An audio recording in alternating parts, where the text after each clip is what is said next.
Hello and welcome to Views on News. I am Jawad Tehami. We are continuously following the situation that is unfolding in Gaza as the relentless Israeli bombardment continues on this particular Gaza Strip. Now, so far, the Gaza's health ministry says as a result of this indiscriminate and disproportionate Israeli bombardment, over 8,000 people have got killed, including 3,000 children. Now, according to Save the Children, the number of children killed since 7th of October has exceeded the number of children killed in conflicts globally annually since 2019.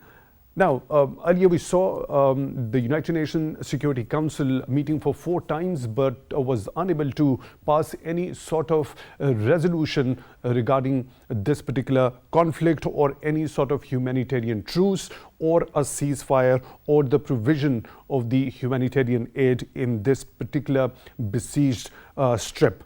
Later on, we saw the United Nations General Assembly met, and it adopted a resolution which called for immediate, durable, sustained humanitarian truce and also demanded for the continuous, sufficient and unhindered provision of life-saving supplies and services. Now, this particular resolution was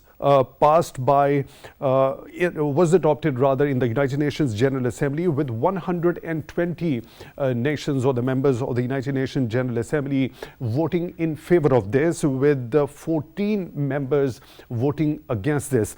We saw also 45 members went for abstentions. Now, today, the United Nations Security Council is meeting for the 5th time, and there are expectations that this time around, whatever the resolution would be proposed, would be passed without any member going for a veto of that. Also, we similarly have seen there are certain statements once again made by both the sides, Israel as well as Hamas, particularly Israeli Prime Minister Benjamin Netanyahu, once again warning that the war in Gaza is going to be long. On the other side, what Hamas has said, that its fighters are fighting against the Israeli forces with machine guns and anti-tank weapons. At the same time, Hamas has also said that it would return all the Israeli captives in exchange for all the Palestinian prisoners being held in Israeli jails. But there has been an expression of doubt regarding this on the part of Israeli authorities when it comes to this announcement by Hamas. In another major development, International Criminal Court Chief Prosecutor Karim Khan has said that ICC is has an active investigation ongoing on possible war crimes committed in Gaza and Israel since October the 7th. I'll quickly bring in my panelists to discuss the situation that is unfolding in Gaza. For that, we are honored to have been joined in the studio by Brigadier retired Masud Ahmad Khan, his senior analyst. Brigadier Masud, thank you very much for your time for being with us on Views on News tonight. Really appreciate that. And at the same time on Skype, we are being joined by Dr. Afsah Qazi, expert in international relations. Dr. Afsah, thank you very much for your time, also for being with us on Views on News tonight. Really appreciate that. Brigadier Masud, now there had been warnings on the part of Israeli authorities for the civilians in the northern Gaza to evacuate. Now they've also said their operation or the war has entered into a second phase. Now, specifically when we talk about they're warning the civilians or the citizens of the northern strip of Gaza to evacuate, does it mean, do we understand that this warning would be deemed as forced displacement of the people from there? Exactly, it is a forced displacement, and telling 1.1 million people to vacate and move to south towards Khan Yunus. At the same time, they're also bombing Khan Yunus, and they have nowhere to go. At least 1.2 million they are internally they are displaced in Gaza Strip. But I don't think so, But we saw in this on Friday there was two attempts were made, and on this morning also there was an attempt to attack, sort of a thing. In our military terminology, we say it is the probing attacks were carried out, or reconnaissance in force were carried out to gauge or to understand the position of your enemies, their capabilities, and subsequently they will go for a major invasion. It will not be from a one direction. Subsequently, there will be, as far as I am concerned, there will be simultaneous invasion right from north, south, from Khan Yunus side, and subsequently. But their focus is certainly it's northern Gaza, the Gaza city, because it houses the military and political headquarters of Hamas. So, basic aim is to finish off Hamas and militarily and politically. So, that is why their focus is northern Gaza. That is why they have announced and they have warned the people of the northern Gaza to leave and move to the south. So, if this particular warning of evacuating those spaces goes on, do we understand that entire 1.1 million population would be evacuating from that area, would lead to such a large exodus of people towards other areas, and where exactly they would be going in such a tight and narrow strip? So, even at present, it is not possible for them to move from their location to the south because of the traffic jam, because of the rubble, because of the aerial bombing in that area. So, that is not possible. Still, they have taken shelter closer to the hospital. That is why they are bombing the hospitals.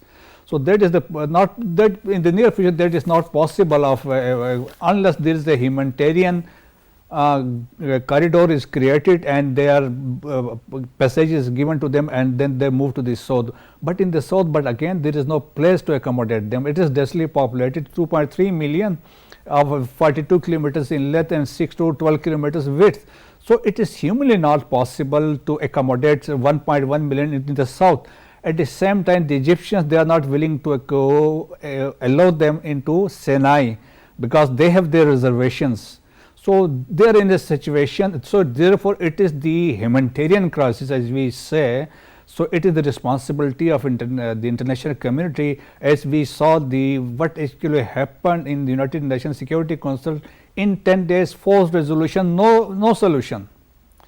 But it was General Assembly where it was a decision was I'll come to this very important point of the resolution that was passed at the United Nations General Assembly with 120 members voting in favor. Earlier we saw United Nations Security Council meeting for the 4 times. It didn't go towards any sort of a resolution or any sort of a consensus regarding humanitarian truce over there. Let me bring in Dr. Afsah quickly also. Dr. Afsah, when we talk about the evacuation of such a large population, about 1.1 million people, as Brigadier Masud has also said, from specifically from northern Gaza and the Gaza city. Do you think Israel, by ordering such an evacuation at such a mass scale, is actually intending to annex more territory up in the northern Gaza for further illegal settlements there? This is exactly what I feel that Israel is doing, and what Israel is doing in Gaza, and what it has been trying to do in Gaza is actually it is primarily targeting Hamas, but under the garb of targeting Hamas, it is ruthlessly killing the Palestinians, the remaining Palestinians, which are actually left after the airstrikes that have been done. So yes, Israel is up on, or it is going up towards further annexing the remaining part of the area, because it is already illegally occupying the much of the part of West Bank, and now it is trying to annex more and more of Gaza. But again, the kind of force that is being used in Gaza, it would, even if Israel manages to gain the further territory, this is what we refer to a Pyrrhic victory, because the devastation that they have caused through the aerial explosions and the bombings on via air, it has contaminated the territory and the air, and therefore it would not be significant for any, it would not be inhabitable acceptable for any population over there. But their prime motive right now is to evacuate the Palestinians and to seek the goals that they have been seeking for the last 7 decades, because they have been annexing the territory and they have been extending their rights onto the territory. And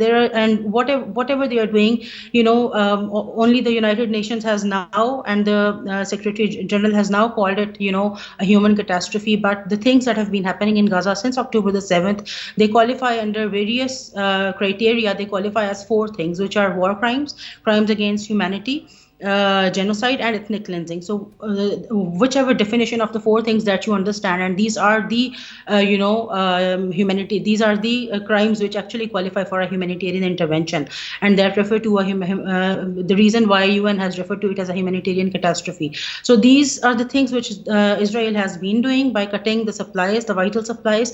And I am very amazed at the reporting that has been done and the voices that have been coming from the world over, except for very limited number of resources that actually talk about humanitarian grounds which are invocable in this case. Nobody is talking about, it's very less number of people who are talking about the Geneva Conventions and their relevance to this entire scenario, because the entire international humanitarian law revolves around the 4 Geneva Conventions, which Israel, the United States, and all of them are a party to. So yes, I think Israel is not only trying to occupy the territory, it is not only trying to kill what is remaining of the Palestinian Authority by using the name of Hamas. And as even the President Joe Biden has clearly said, that Hamas does not represent the majority of Palestinians. So it is a moment of thought and reflection for the international community before it takes clear sides towards Israel. So, as you already mentioned, one of the things that you've just already mentioned, what is being done by Israeli authorities over there against the innocent people of Gaza, that amounts possibly to war crimes. Now, there is a statement by the Chief Prosecutor of International Criminal Court that an active investigation is ongoing regarding the possible war crimes committed in Gaza and Israel since October the 7th. What could be expected from this particular investigation? Do you think this matter could be taken up for some sort of a trial, if that happens to be at the International Criminal Court, and the perpetrators of these war crimes be brought to justice? There is a possibility, although there is a given limitation, inherent limitation within the international law, and the limitation applies to the International Criminal Court equally. The limitation is that International Criminal Court can actually try cases which the states which are members or parties, they willfully refer to the court. And if both the parties are willing to for a case to be tried and tried under the jurisdiction or taken up by the jurisdiction of International Criminal Court, only then the findings would be binding. But a very significant aspect that has to be kept in mind. Dr. Afsah, I seek your pardon for the interjection very quickly. Unfortunately, we are short of time. Now, given the fact that this particular statement talks about not only the war crimes which are committed in Gaza, but also in Israel, that definitely leads us to an understanding whatever the surprise incursion Hamas actually carried out in the Israeli territory. So if Israeli authorities are adamant at making the world powers to condemn Hamas by name in various UN resolutions, specifically at the United Nations Security Council, do you think Israeli side would equally be interested to go to the International Court of Criminal Court for trying to bring the Hamas perpetrators as per their understanding to justice also? So that might probably lead for opening of a case from both the sides. Yes, there is a possibility that Israel can also use the same platform in order for taking Hamas to task. But they could have done that earlier, but they haven't chosen that path. They have chosen the path of replying in force or retorting in force. And also we have to keep in mind that whatever the right of self-defense that Israel has been talking about, number one, it's not applicable because self-defense does not occur against an occupied territory. And back in 2022, United Nations had reported that Israel was illegally occupying the Palestinian territory. So number one, it does not qualify as a self-defense. And secondly, if even if it is self-defense, it has to be done in light with the principles of discrimination and proportionality. So if Israel, even if Israel had to take that stance of taking, the help of ICC, International Criminal Court, then I think the time for that has gone now, because what Israel has done, it bypasses the limits of proportionality, and it goes way beyond what would be a proportional response to 1,400 Israelis being killed and 200 Israelis being taken hostages. They have killed around 8,000 Palestinians, as the reports say, and the diplomats from the West, they keep on saying that we can't believe the numbers coming out from Gaza. But the important thing is that it is their publishers and it is their news giants which are actually reporting those figures. So there is some kind of media transparency after which their figures are being reported. So therefore, Right. and International Criminal Court is particularly specifically tries the individuals who are involved in war crimes. So therefore, yes, Israel would have taken the path for targeting certain Hamas leaders or the Hamas strongheads if it wanted to, but it has taken the other path. And just as General Saab has said in the beginning, that they are now trying to they are headed towards, and they are focusing on evacuation of a certain territory, because they think that the military base and their military hardware is located over there, and they can actually take out significant targets by following that route. So therefore, Right. Your point is well taken. I'll once again proceed back to Brigadier Masud. Brigadier Masud, there are lots of things to be talked about today. Unfortunately, we're short of time. First of all, quickly, regarding what do you think the UNGA resolution, the adoption of that resolution actually signify? That is very important. Look, at least the message to the rest of the world is, and to the United States is, and to the West is, where the world is standing. That is 120 voted in the favor. So only there were 14 countries, including United States, and rest there were small countries. So do we understand that United States seems to be isolated at this? Yes, exactly. At the same time, look, United Kingdom, France, Portugal, Spain, they did not basically did not oppose the resolution. They abstained. So that is very important. These closest allies, they have not sided with the United States. So therefore, the isolation, as you said, yes, it is the message to the United States is that there it is, with the passage of time, the close allies, they are leaving the United States. So the message, it is basically the public pressure, the protests across the globe we have witnessed in the recent days, especially yesterday at London Bridge, or 5.5 million people they gathered in support of Palestinians. So the public opinion, the perception is changed, which has forced the European leaders to. Do you expect any sort of a different outcome this time around when the United Nations Security Council is going to meet for the first time? Do you think would there be any lessons learned when it comes to the understanding of the US administration in particular? Because we've also seen there has been criticism from within Washington also. Yes, exactly, but I don't think so, because of the rivalry between the Russians, Chinese, as well as the Americans. So therefore, I don't think so. There be, because everybody is talking according to their thinking. The Americans, they are recommending a humanitarian pause, where the What's the difference between a ceasefire and a humanitarian pause? Humanitarian pause is for the specific time, and then subsequently go ahead and start killing, bombardment. There is no issue. So there will be a time limit. For 4 hours, there is a humanitarian pause. The things will, the convoys then can come, and you can distribute the supplies. But ceasefire, it means there is no fire at all.